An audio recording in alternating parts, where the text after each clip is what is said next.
السلام عليكم ورحمة الله وبركاته. أعزائي المشاهدين، أهلا ومرحبا بكم في قناتكم تامر أبو المعاطي وممنوع من العرض أو مسروق من مصر. طبعا انتوا عارفين يعني ايه مسروق من مصر.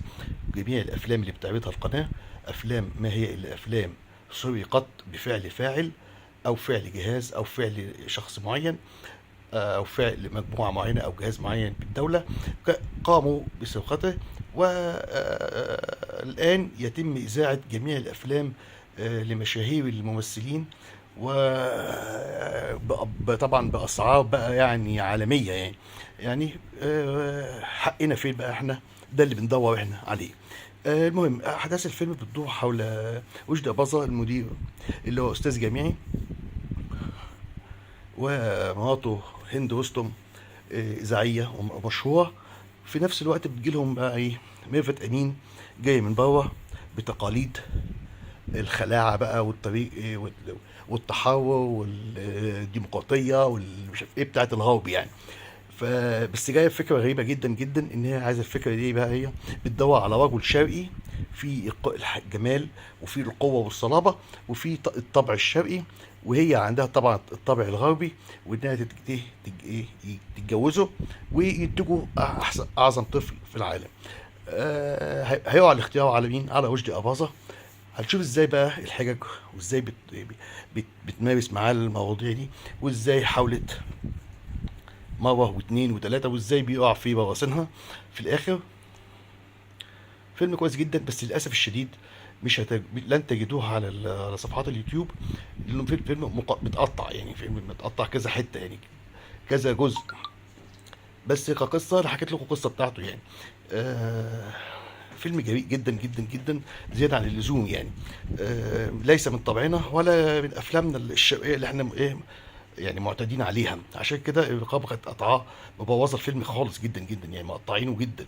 آه لكن دايما حتى كانت دايما ميرفت امين تقول ايه عن الفيلم ده؟ انا ازاي يعني بتسال نفسها سؤال، انا لغايه بتقول أنا لغايه دلوقتي مش عارفه ازاي قلعت هدومي كلها، يعني ملط يعني، بعد ما وجدي اباظه كلمها كلمتين اتنين بس. قال لها ايه؟ قالت له ايه؟ اقنعها انها تقلع ملط في هذا الفيلم، وفعلا قلعت. يعني حاجه غريبه جدا جدا.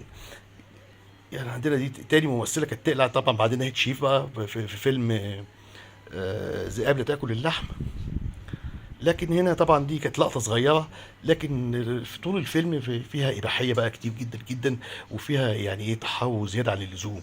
تحرر في كل حاجه، تحرر في الحركات، في الاساليب، في الاكل، في الشرب، في المعيشه، ازاي هتسيطر على وجدي اباظه وتحاول ايه توصل لهدفها، انها ايه تنام معاه او يعني تتزاوج معاه ونجيبه طفل، ويكون الطفل ده هتسميه يعني في دماغها بقى ان هو يكون اعظم طفل في العالم. ليه؟ هياخد الطباع الشرقيه والقوة الشرقيه للرجل الشرقي من وجدي اباظه، وفي نفس الوقت ياخد الجمال والحلاوه من الغرب متمثله في ميرفت امين. ارجو ان ينال الفيلم اعجابكم. هو فيلم جميل، بس هتتعبوا فعلا لما تدوروا عليه. حاولت اجمعه لكم والله، لكن فعلا الفيلم اتقطع في كل حته، يعني كل حته فيها جزء كده. لكن اسف جدا للموضوع ده، وارجو ان تكونوا قد استمتعتم معنا، وفي انتظار ارائكم واسئلتكم. والسلام عليكم ورحمه الله وبركاته. تامر بالمعاطي وممنوع من العرض وسرق في مصر، ونبحث عن السارق. ابحث معنا عن الحرامي او اللص الذي سرق سينما مصر، فعلا هو لص. السلام عليكم ورحمة الله وبركاته.